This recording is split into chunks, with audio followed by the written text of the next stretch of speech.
नमस्कार, मैं भवी सिंह स्वागत करती हूँ आपका नई पीढ़ी नेशनल मैगजीन के यूट्यूब चैनल पर।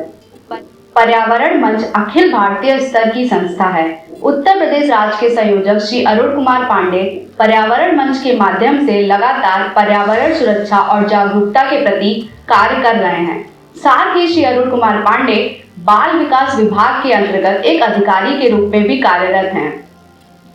इन्हीं अरुण कुमार पांडे से नई पीढ़ी ने बातचीत की, आइए सुनते हैं। सर, पहले आप पर्यावरण मंच के बारे में नई पीढ़ी के दर्शकों को कुछ बताइए। भारत के चिंतक थे श्री दत्तोपंत ठेंगड़ी जी, उन्होंने इसको स्थापित किया था ताकि औद्योगिकरण के साथ साथ पर्यावरण को भी बचाया जा सके, क्योंकि पर्यावरण ही मूल है।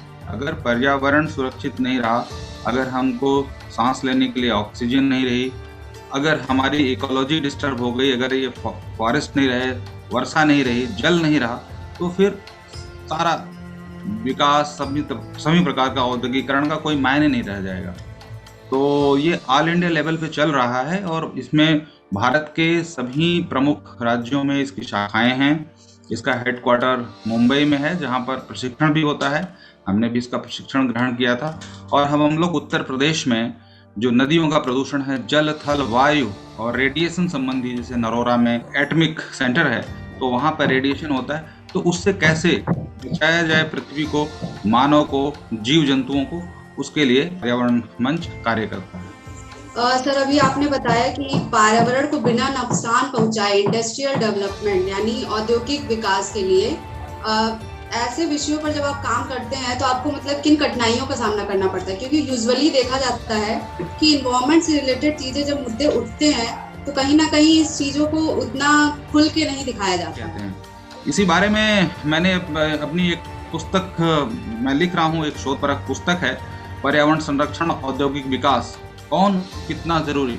तो ये मैं इस पर तमाम रिसर्च और हमारा प्रोजेक्ट चल रहा है, हम लोग काम कर रहे हैं। मतलब सिर्फ उत्तर प्रदेश ही नहीं, बल्कि हम कह रहे हैं कि ये तो वैश्विक संसार के लिए बहुत आवश्यक है कि हम मानव इस धरती को बचाएं और अपने विकास के नाम पर विनाश लीला न रचें। जिस प्रकार से वनों का ह्रास हो रहा है, जिस प्रकार से जलीय जीव मर रहे हैं, उनकी संख्या लगातार कम हो रही है, गंगा में डॉल्फिन खत्म हो गई है, जिस प्रकार से छोटी छोटी नदियां सूख रही हैं, जिस प्रकार से तालाबों पे अतिक्रमण हो रहा है, ये बहुत ही चिंताजनक है। और इसके लिए अभी हम लोग उत्तर प्रदेश के मुख्यमंत्री जी से मिले थे और वहाँ पे हम लोगों ने उनसे मांगे भी रखी थी, उस पर कुछ कार्रवाई भी हुई है। उसमें सारे जिलों में एक हमने पर्यावरण प्रकोष्ठ बनाने की मांग की है, जिस पर शासन सहमत भी हो गया है और लेटर भी जारी हो गया है। लेकिन अब इसको जन जन के साथ जोड़ना बहुत आवश्यक है। इसमें युवा पीढ़ी को, नई पीढ़ी को भी जोड़ना बहुत आवश्यक है, ताकि वो समझ पाए कि पर्यावरण हमारा कितना अभिन्न अंग है। और आपको मैं बताऊं कि 3 लाख मौतें सिर्फ वायु प्रदूषण से हो रही हैं देश के अंदर। 3 लाख मौतें, तो 3 लाख तो काफी बड़ा आंकड़ा हम कह सकेंगे, बहुत बड़ा आंकड़ा है। 3 लाख मौतें अगर हो रही हैं। और सर, भारत का बड़ा कार्बन उत्सर्जन करने वाला देश, एक भारत सबसे बड़ा कार्बन उत्सर्जन करने वाला देश माना गया है। तो इस कार्बन इमिशन को नियंत्रित करने के लिए कोई उपाय या सुझाव है?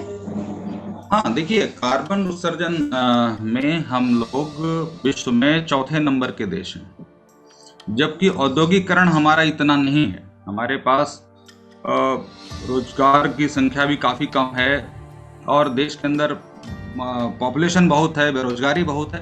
फिर भी हम लोग कार्बन इमिशन जिसको कहते हैं, कार्बन उत्सर्जन करने वाले देश बहुत हैं, चौथे नंबर पे हैं जो हम प्रदूषण कर रहे हैं। मतलब अगर आप टॉप 5 की लिस्ट देखें तो हिंदुस्तान उस नंबर पे आता है। इसका मुख्य कारण जो है, हम लोग पेट्रोलियम पर आधारित उद्योग कर रहे हैं। जो हमारी ऊर्जा की ज़रूरतें हैं वो निरंतर बढ़ती जा रही हैं और इसमें हम इंपोर्ट करते हैं ज़्यादातर डीजल, पेट्रोलियम पदार्थ जितने भी हैं।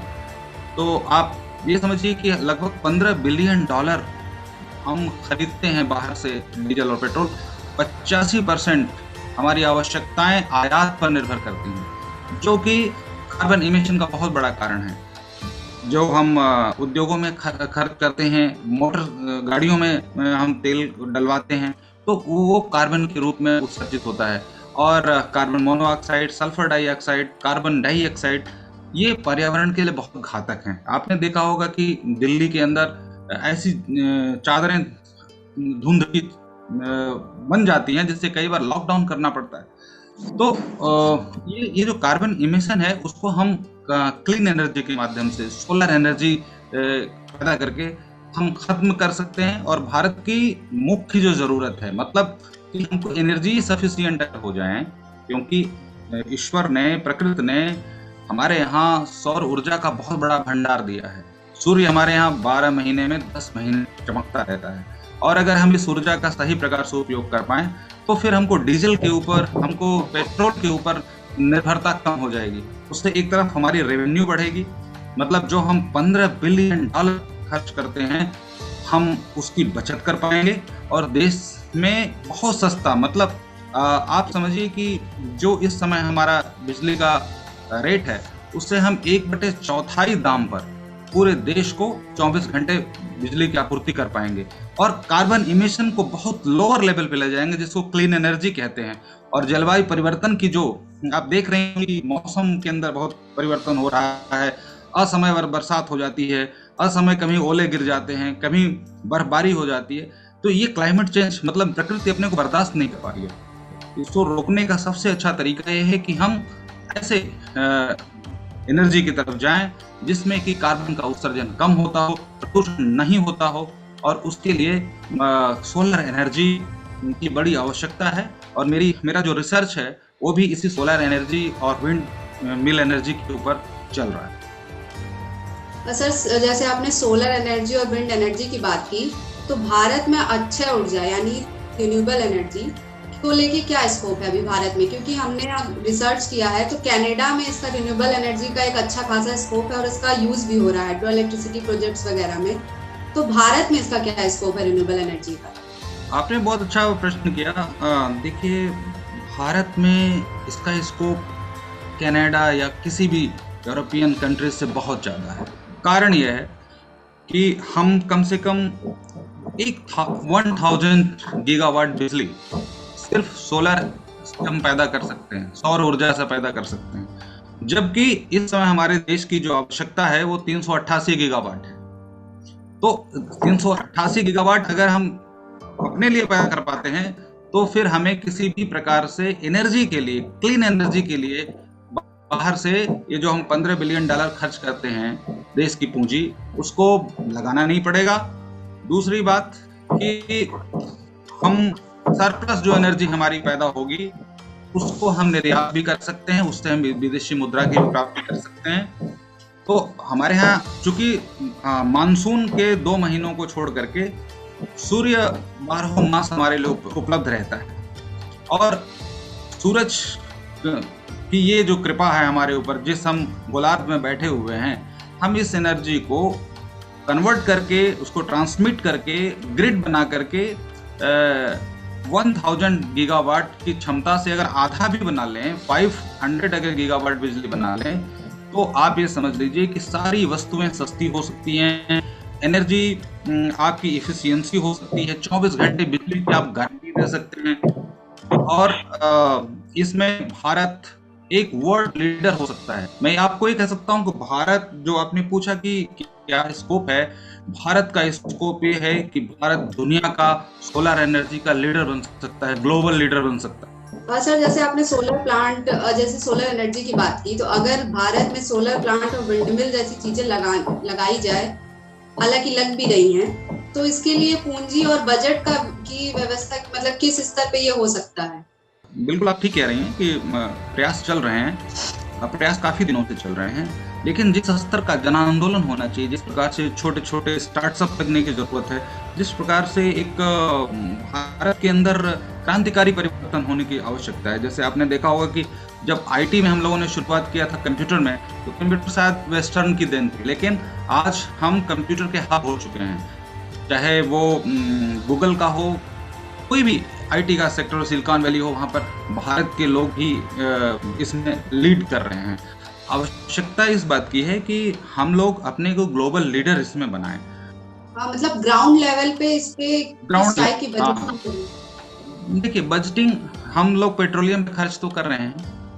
अगर प्राइवेट और पब्लिक दोनों पीपी जो है मॉडल जिसको कहते हैं, प्राइवेट और पब्लिक इंटरप्राइजेस से भारत सरकार के पास जो बजट है, जो एनर्जी में वो खर्च करती है, उसमें शुरुआत में क्या है, आपको सिर्फ लाइन बिछानी होगी, ग्रिड बनाने होंगे और जो टेक्नोलॉजी का हस्तांतरण है वो आपको करना होगा।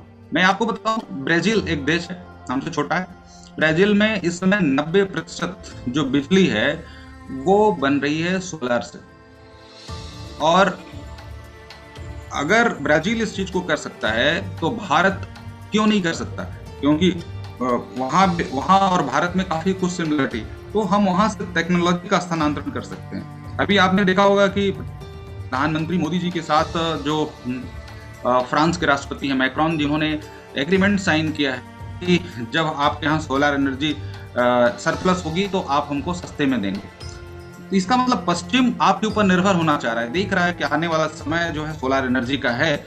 और सोलर एनर्जी आपने वेस्टर्न में सूर्य की इतनी उपलब्धता नहीं है, सोलर एनर्जी की उपलब्धता नहीं है। वहाँ ज्यादातर जो है जाड़े का मौसम रहता है, सूर्य कम होता है, लेकिन हमारे यहाँ ऐसा नहीं है। तो इसलिए हम ऐसे पैक्ट करके हम इन पैसों को, जो हमारे यहाँ के उद्योगपति हैं, जो मल्टीनेशनल कंपनीज हैं, और हमारे यहाँ चूंकि लेबर बहुत सस्ता है, हमारी जनसंख्या इतना ज्यादा है, बेकार इतने लोग, इतने अनएम्प्लॉयमेंट इतना ज्यादा है कि हमारे यहाँ श्रम सस्ता है। इस सस्ते श्रम को लगाकर, हमारी जो वर्तमान पूंजी है उसको लगाकर, प्राइवेट और मल्टीनेशनल कंपनीज को लगा करके हम लोगों को सिर्फ ढांचा खड़ा करना है। क्योंकि कच्चे माल की आपको जरूरत नहीं है। कोयला लेने के लिए आपको खदान में जाना पड़ता है, वहां पर कोयले को फिर ट्रांसपोर्ट करते हैं, मालगाड़ी से लाते हैं, फिर रिफाइन करते हैं, बहुत खर्च लगता है। लेकिन आपको एक बार अगर आपने एक ग्रिड बना लिया, उसके बाद सूर्य की जो रोशनी है वो कच्चे माल के रूप में आपको हमेशा मिलेगी, आपको उसमें खर्च नहीं करना है। तो आपका इसलिए जो है एनर्जी बहुत सस्ती होगी। और जब आपकी एनर्जी सस्ती होगी तो आपकी सारी चीजें सस्ती हो जाएंगी, आपके यहाँ जो मुनाफा है वो बढ़ जाएगा, जो छोटे छोटे बिजनेसमैन है वो काम कर सकेंगे। और सोलर के साथ साथ देखिए बायोमास भी है, विंड मिल है। विंड मिल का मैं आपको बताता हूँ कि जैसे साउथ का जितने भी स्टेट्स हैं, जो कोस्टल एरियाज हैं, वहां पर मानसून के दिनों में हमारे यहाँ मतलब जो पूर्वी भारत है, जो उत्तरी भारत है, उसमें मानसून के बादल रहते हैं। लेकिन साउथ में उस दौरान बहुत तेज हवाएं चलती हैं समुद्री इलाकों में। विंड मिल से भी हम क्लीन एनर्जी पैदा कर सकते हैं। तो जहां पर जैसी आवश्यकताएं हो, सोलर एनर्जी और विंड एनर्जी, ये दोनों क्लीन एनर्जीज हैं। भारत की जो आवश्यकता है, भारत की जो स्थिति है, उससे आप ये समझिए कि इससे सस्ती बिजली और कहीं विश्व में नहीं बन सकती है। और भारत की इतनी क्षमता है कि धीरे धीरे करके, अभी अगर हमने 500 गीगावाट का लक्ष्य रखा है, तो जीडीपी का सिर्फ हम अगर 2% भी लगाते हैं, और प्राइवेट जैसे कि अभी आपने देखा होगा कि भारत सरकार ने कहा है, जो हमारे देशी पूंजीपति हैं, कि अगर आज आप इसमें इन्वेस्टमेंट करते हैं तो हम आपको मेजर सब्सिडी देंगे 2025 तक अगर आप कर देते हैं। तो इस प्रकार से एमएनसीज को भी आमंत्रित करने की जरूरत है। जिन लोगों ने ब्राजील में सक्सेसफुली बनाया है, जिन्होंने चीन में लगा लिया है, जिन्होंने कनाडा में लगा लिया है, उनको भी हम अपने यहाँ आमंत्रित कर सकते हैं। और हम एक बार सिर्फ ग्रिड बना लें, उसके बाद फिर हमारे लिए कोई मतलब सारी दुनिया हमारे कदमों में रहेगी। सर, जैसे अभी आपके बातों में क्लाइमेट की बात हुई है, तो उससे रिलेटेड हमारा एक क्वेश्चन है कि रिन्यूएबल एनर्जी से क्लाइमेट चेंज और पृथ्वी के पर्यावरण पर कैसा असर डालेगी ये रिन्यूएबल एनर्जी अगर होती है? रिन्यूएबल एनर्जी देखिए, वो तो नेचुरल एनर्जी है। और रिन्यूएबल एनर्जी में आप देखिए सन की एनर्जी है, मैंने बताया। क्लाइमेट चेंज क्यों हो रहा है? क्योंकि हम कार्बन का उत्सर्जन करते हैं बहुत ज़्यादा, और कार्बन और सल्फर ये बहुत ही घातक है। ये मनुष्यों के लिए नहीं है, बल्कि सारे जितने भी जीव जंतु हैं। अगर हम लोग क्लाइमेट चेंज को रोकना चाहते हैं, पृथ्वी को बचाना चाहते हैं, तो हमको हर हालत में क्लीन एनर्जी लानी होगी। क्लीन एनर्जी अगर आज आप समझिए कि 500 गीगावाट जो लक्ष्य रखा गया है, अगर वो भारत हासिल कर लेता है अगले 3 सालों में, तो टेम्परेचर हम 0.5 डिग्री कम कर सकते हैं। इसका मतलब आप समझते हैं कि पर्यावरण का संरक्षण होगा, क्लाइमेट में जो चेंज हो रहा है वो नहीं होगा। जो ग्लेशियर पिघलने की स्थिति हो रही है नहीं होगी, और पृथ्वी हरी भरी हो सकती है, और हम मानव अपने को भी बचा पाएंगे, जो जो अन्य जीव हैं पृथ्वी पे उनको भी हम बचा पाएंगे। सर, निश्चित तौर पे भारत सरकार और हम कहीं ना कहीं ये लक्ष्य में कामयाब होंगे।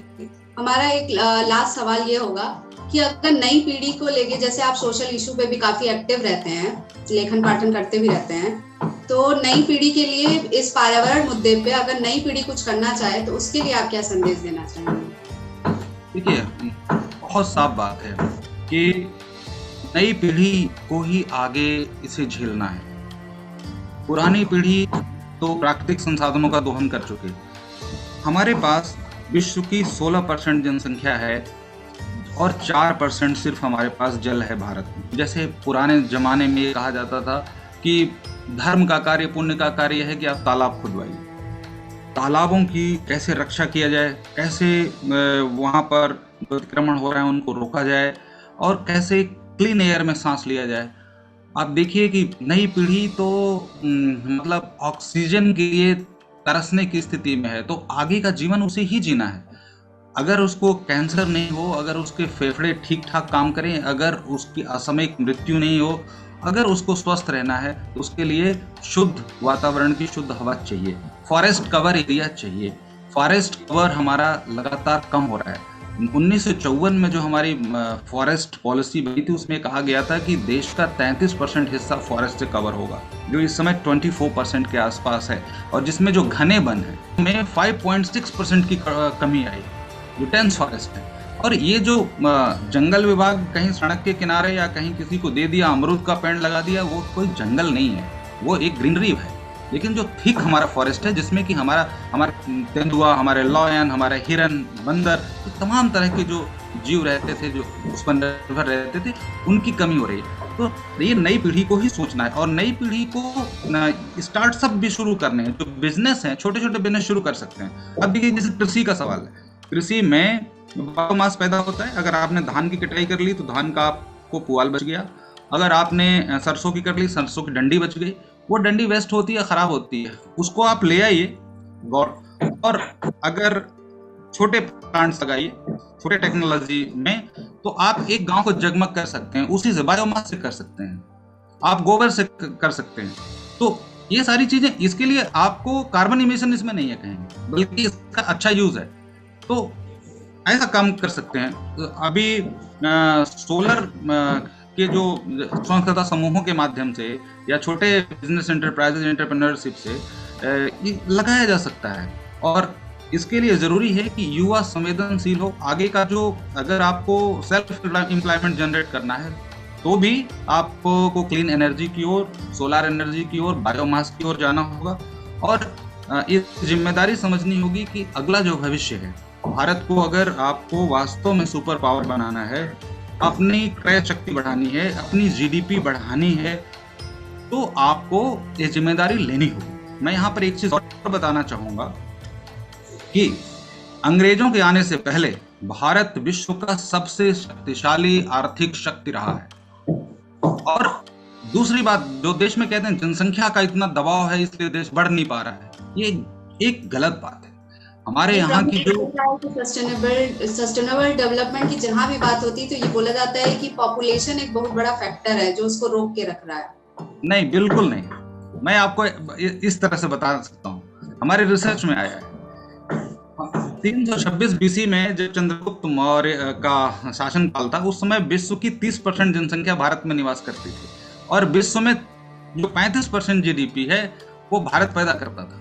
और भारत बहुत बड़ी आर्थिक महाशक्ति था, इसलिए सभी लोग भारत की खोज करने निकलते थे। वास्को डी गामा हो, कोलंबस हो, क्यों निकले? सारे लोग भारत के क्यों आकर्षित होते? सोने की चिड़िया इसको ऐसे नहीं कहा जा सकता, हर आदमी काम करता था। और इसलिए अगर श्रम सस्ता है और हर हाथ काम कर रहा है, तो जितने हाथ होंगे उतनी ही आपकी श्रम शक्ति है। इस श्रम शक्ति को हम लोग गंवा रहे हैं। आप समझिए, हमारे यहाँ 2% लोग सिर्फ काम करते हैं, 98% लोग रेगुलर काम नहीं करते।